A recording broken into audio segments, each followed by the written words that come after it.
Welcome back to SOCCER.COM, and today we're joined by Academy Head of Sports Science and Medicine at Arsenal FC's Tony Strudwick.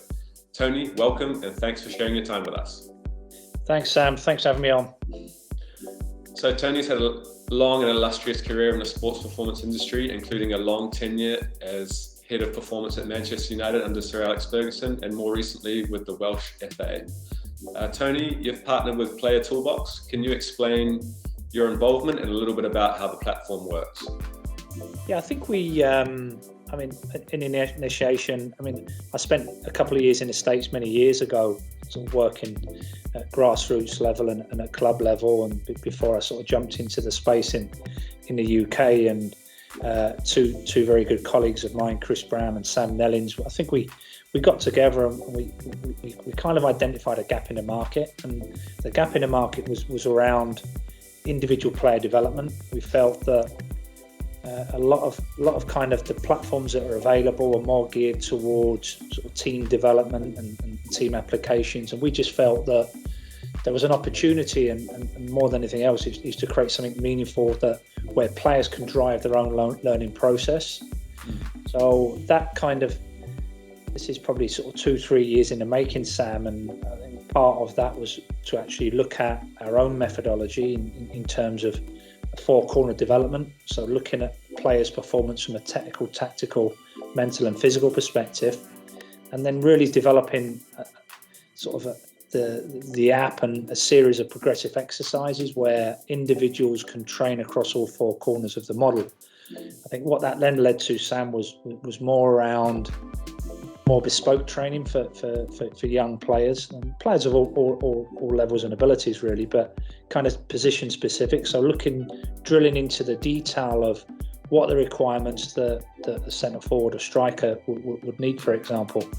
So what was born out of that was a whole host of development activities and a whole lot of information around, train either across the four corners or train across different positions. And we felt that, for example, the goalkeeping platform is excellent for young goalkeepers, where they can go on and at different age groups really work through a long-term development plan. And I think perhaps one of the unique selling points in all of this, Sam, is that where players drive their own learning process through an individual development plan. And I think the way that the modern games go in, and probably with a lot more information available to young people, is with, what do you need to drive your own individual development plan? And there's a really nice piece around that about how to construct that, what to do, what to look for across kind of the areas of opportunity, and also to work on their super strengths, because it's really important that young players also work on their super strengths. What are they really good at? And really maximise that to really sort of maximise performance on the field of soccer. Excellent. And you mentioned there about the modern game of football. Could you talk about some of the challenges that you see that modern day football players face, and how do the Player Toolbox address those issues? I think modern day challenges, Sam, I think we've certainly seen it in the EPL, that the game's becoming quicker, it's more dynamic than it was many years ago. Certainly when I first started 25-30 years ago, the game's kind of moved on to a different level. I think with that is that there's a lot more information available to players. There's a lot more information, tactical information, and a lot more kind of soccer knowledge out there now. So I guess the challenges for the modern day player are really to try to strip that all back and try to kind of educate themselves around what are the requirements of the game. So the challenges for young people are really and it's about individual development. That's what it's all about, is that how can I make myself a better soccer player? How can I make myself a better athlete physically, to then translate that onto the field? How can, what can I look into from a mental perspective that's really going to support my long-term development? So I think what we recognise at Player Toolbox is that the game's always evolving. The moments of the game, the actions in the game, it's about, the game of soccer is about skilled actions, the ability to repeat skilled actions under pressure. So working across this kind of four-corner model is, the technical, tactical, that goes without saying, but also looking at kind of areas of mental development to support that program, and certainly how best to prepare yourself and test yourself from a physical corner, really to really translate onto the field. Brilliant. And you're obviously working with athletes on a daily basis yourself, young athletes. What are some of the most common questions that you get from athletes today? I think some of the common questions that I get today from young athletes, really, again, when you're working at the professional level, Sam, it's more about, what am I going to do to make them better? How does that transfer onto on-field performance? So, how can I get quicker?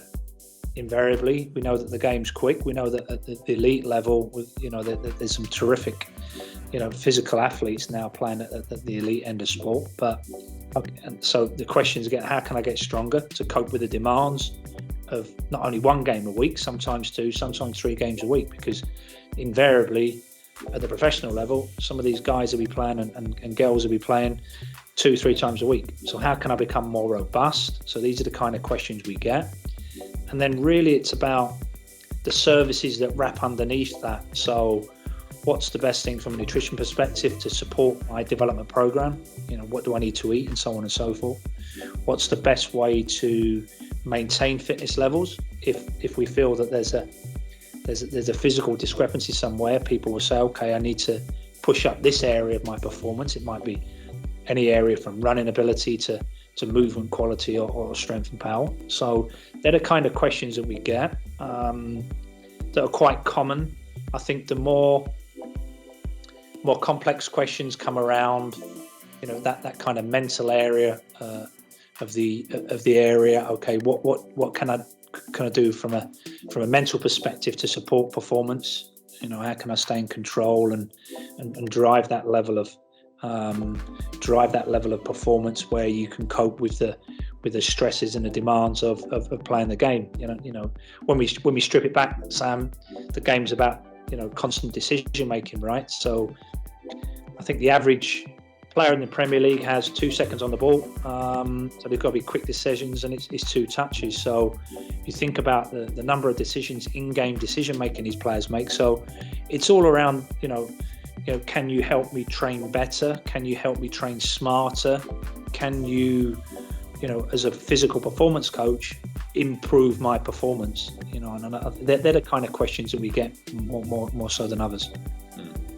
And you've mentioned in past interviews there's a danger in the industry of potentially losing the soft skills of communication and empathy between the player and the performance team. I wonder, how does Player Toolbox provide bespoke feedback and advice without the physical contact of a trainer? Yeah, I think Player Toolbox offers benchmarks from a performance perspective. There's always a danger in the benchmarks, in that just because a player can't achieve a certain physical benchmark, that's not necessarily rate limiting.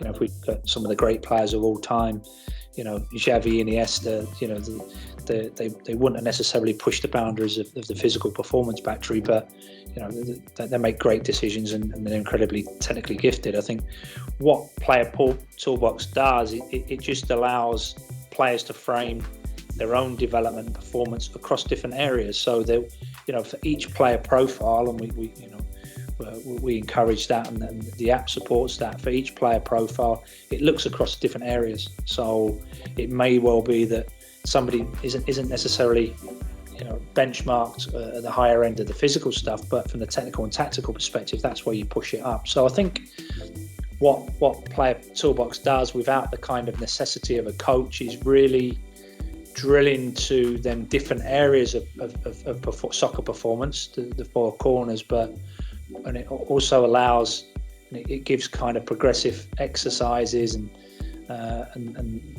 drills and so on and so forth that really can push up them different areas. So that's a kind of framework, and I think more than anything else, Sam, I think the game's changing. I think athletes are changing, players are changing. There's a kind of more of an emphasis in the modern game in driving their own development and this kind of this generating self-knowledge about what they're good at. how do I improve myself without necessarily the necessity of a coach being there telling them what to work on. So I think with the individual development plan piece is really, okay, drill into what you're good at, your super strengths, what you need to work on, the opportunities, and then really having a kind of a self-driven or a self-guided process to really pull all them bits together and drive your own learning and development. And I think that's a space we're probably in the modern game, where athlete ownership's really important, whether that's at the top level or at any level. Is it driving your own personal development? There's certainly been a real big push towards that. So I'm not saying that the coaches become obsolete, absolutely not, but I think there's kind of I think the modern day generation are more geared towards driving their own learning, connecting with their friends and buddies about, okay, how can we work together, connective learning solutions, and really sort of push that own individual development. Great, and you've really covered my next question really well there, but I was going to ask you, how important is it to motivate the athletes that are training potentially on their own, and how do you do that through a platform like Player Toolbox? Yeah, I mean, I think what we try to do through Player Toolbox is to connect with the individual learner. So when they take an ownership on their own development plan, it means that really that should be a self-motivating guide. That it's not kind of the coach telling the athlete; it's the athlete working them out themselves, and with that comes kind of an intrinsic value that comes with the individual development plan. So if it's my own learning plan and it's not an external from a coach, then I'm more engaged in that, and again, I'm more engaged in driving my own process. So I think that kind of individual ownership is really, really important. I think when you think about the number of soccer players across the US and indeed the UK, it's kind of not everybody has access to a personal one-on-one coach, Sam. So I think what Player Toolbox does is really provide a framework without the necessity of a coach telling. And again, I think with the modern day learner, it is more about, okay, I've got my plan, I'm going to drive that plan, and I'm going to keep iterating what needs to be done to continue with your own personal development. And you've obviously got a lot of experience in the industry. A question more personally for you really is, how have you seen sports science evolve in the time that you've been in the industry, and what do you think it holds in the future for the profession? Yeah, I mean, that's a good question, and I guess we think about where the game's going all the time. I mean, to put it into perspective, Sam, I started over 25 years ago working, and I think in the Premier League there was only kind of 2 or 3 sports scientists working. Really? At the top level. There were a lot of kind of conditioning coaches or athletic coaches that were working. So at the time, 2 or 3. When you look now, Sam, most Premier League clubs, Championship clubs, right the way down, have staffing structures from 2 sports scientists to up to 5/6 working with the first teams, and with the kind of development of the English elite player performance plan in our academies. I think most academies now have got really extensive support systems in place across sports science. So anything from nutritionists to psychologists to strength and conditioning coaches to the old school kind of sports scientists that really understand and test and generate numbers for performance. So it's changed dramatically in 25 years, in a quarter of a century, that the game has really got onto another level. I think what could we expect in the next 5-10 years? Certainly, I think there's going to be still a big push towards the mental side of the game. How can we facilitate good decision making, quick decision making? How can we maximize skill performance? And when I talk about skill performance, it's not just kind of making somebody strong for the sake of making them strong. It's about transferring that onto the field. So I think the evolution of sports science will go more into this kind of visual work, the scanning, the decision making, and really with more advanced technologies, we're moving into the realms of virtual reality or augmented reality. How can we, what will that look like in 5 years in terms of a training tool? So how can we support on-field stuff with potentially stimulating the brain and the visual capabilities of our athletes? So I think in terms of strength, power, speed development, I think we've kind of, there's some great things in place in the modern day literature and modern day methodologies. How we plan and how we pull together a long-term athlete development plan that seems to be pretty well advanced. Will that continue to advance? Absolutely. And I think all in all, I think the game will continue to evolve. But particularly, the US game at the moment, Sam, I was fortunate enough for the Wales national team, we played against a young US team, and you have some incredible talent on that US national team now. So it looks like, particularly in the US game, that you're evolving and you're developing young talent for the next generation, and it's exciting from a US soccer perspective, both across the male and female teams. But I think now we're going to see a real good kind of fruition to a lot of the work that's gone on over the last sort of like 20-30 years. So, and of course, the game's become global. So global ideas, sports science ideas, coaching ideas. We only have to look at how blessed the English Premier League are with coaches like Pep Guardiola, Jurgen Klopp, Mikel Arteta. So there's more ideas coming into the game, and I think that will continue. And it's great. It'll be great to see, different philosophies, different kind of styles of play, tactics, strategies that they'll evolve. The ability to communicate back to players, real time assessment. So all these technologies are going to kind of go in a direction, Sam, that really will package and build the future of the game. Fascinating, yeah. And with so many of those different training theories and ideas, and a lot of emphasis being put on sports science in today's environment, you mentioned it earlier, trying to strip everything back to make it easy for the players to understand. How do you simplify things for the athlete? Yeah, I think in line with the Toolbox philosophy, really, is just break the game down into the actions in the game. Looking at, so if we're trying to train for the game, then we look at the actions that individuals do, that players do in the game. So whether that's a striker or a goalkeeper, but training actions and simplifying it and breaking down movements, actions, tactical actions, physical and mental actions. So I think stripping it back to a four-corner model is a starting point. And I think really, when we think about it, the game is so complex. It really is. When we think of all the movements and actions and decisions that they make, is really stripping it back to say, well, okay, what do I need in my position to be successful? Sure. So there, when I'm now going to design a training, and I think that's great.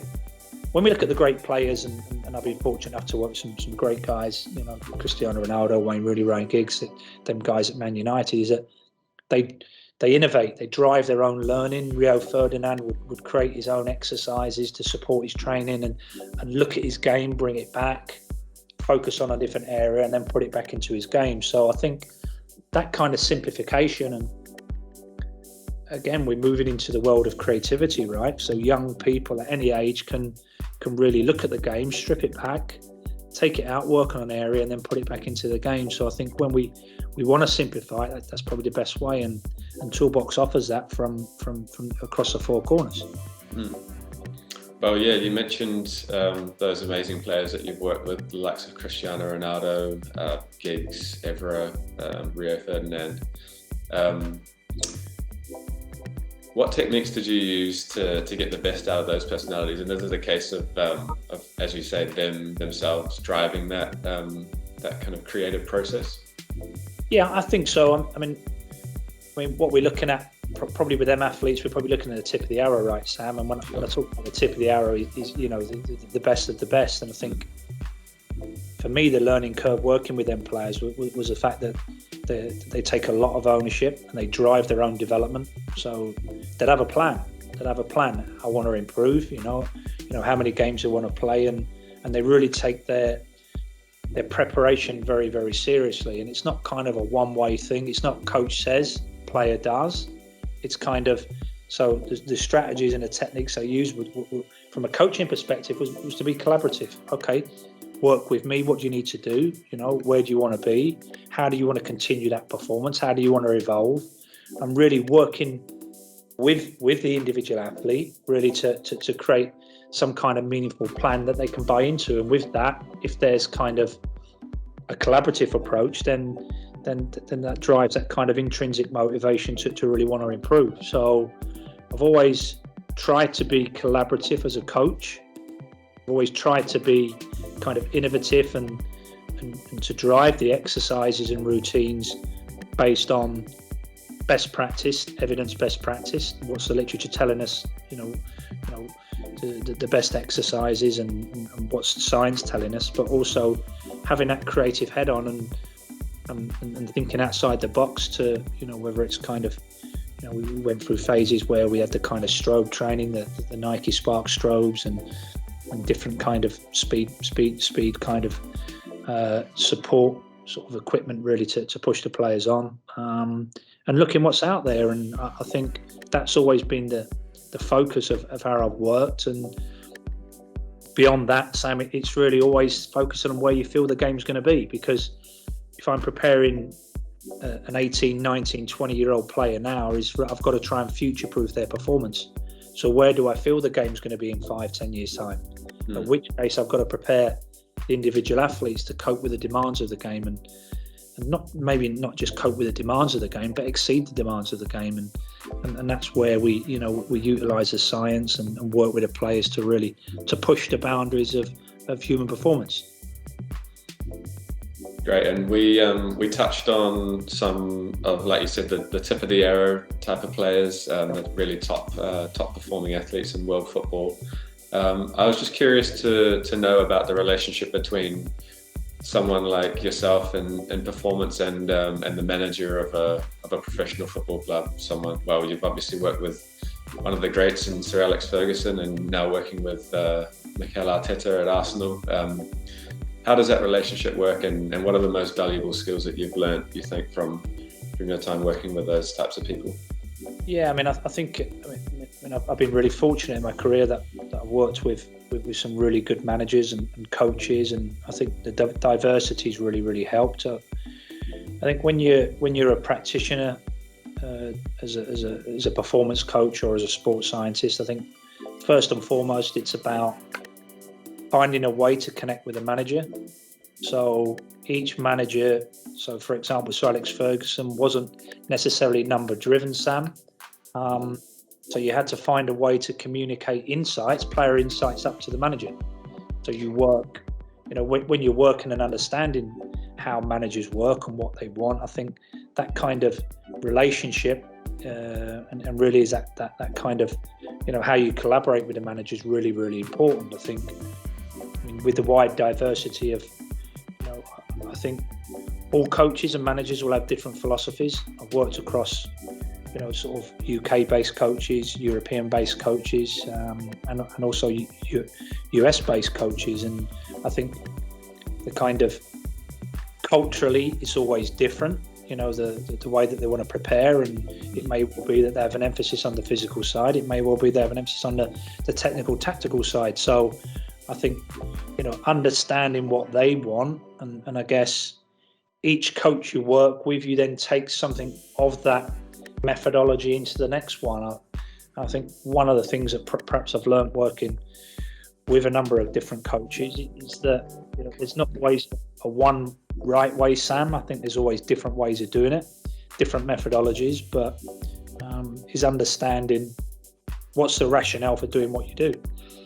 And like I say, we're blessed. Obviously I don't work very closely with Mikel Arteta at Arsenal Football Club. He's at first team and I'm the academy, but he's clearly a fantastic, dynamic modern coach, and the preparation and the training is at the highest level. So, and he would have learned, in his kind of playing and coaching development, he would have learned certain things. And again, it's always evolving up to the next level. So I think, in a nutshell, what you work from, you've got to try and take as much as you can from every coach you work with.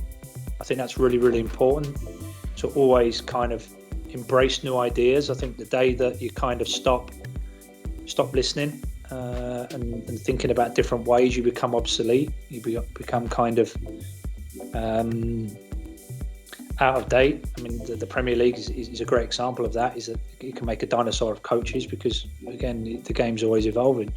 So, and I think that was a great thing about Sir Alex Ferguson, in that even in his 25 years or so tenure at Manchester United, he was always adapting and evolving and looking at new ideas and bringing new coaches in to freshen things up with a view to continue to be at the highest end of participation. And I wouldn't say necessarily that Sir Alex Ferguson was a sports scientist, but he was a kind of scientist of winning, what it takes to win, how to pick a team, how to manage the last 10 minutes of a game, how to create a squad, how to create a runway of talent and a talent pipeline of getting players into the first team, and managing, all these plates that spin around. And I think that's a great thing about, head coaches and managers, is that how they spin all these plates and keep working it out. And I think that's an art and a science.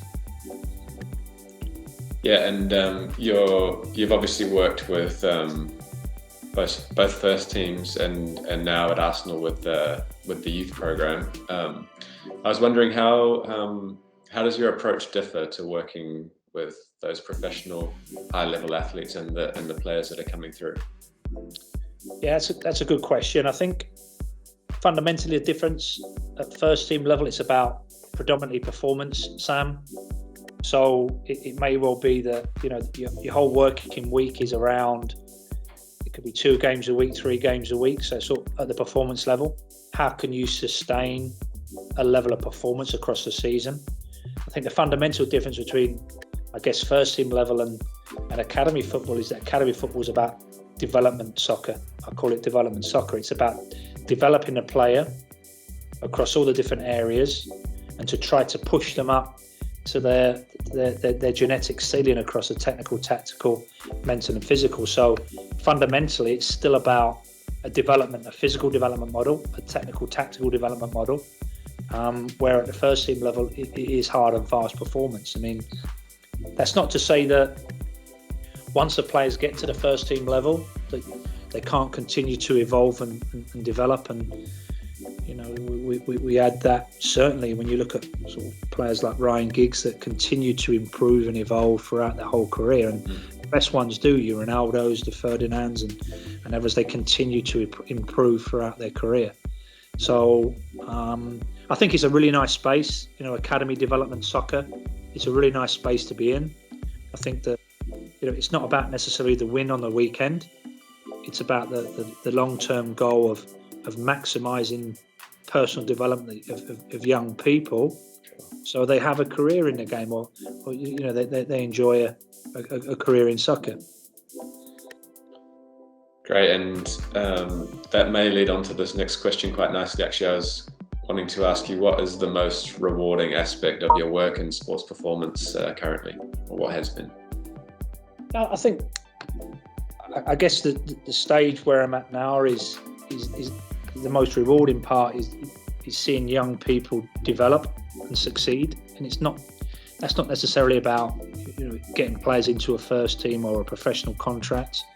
I think that the great thing in the role that I have is that we provide a performance service to improve the players.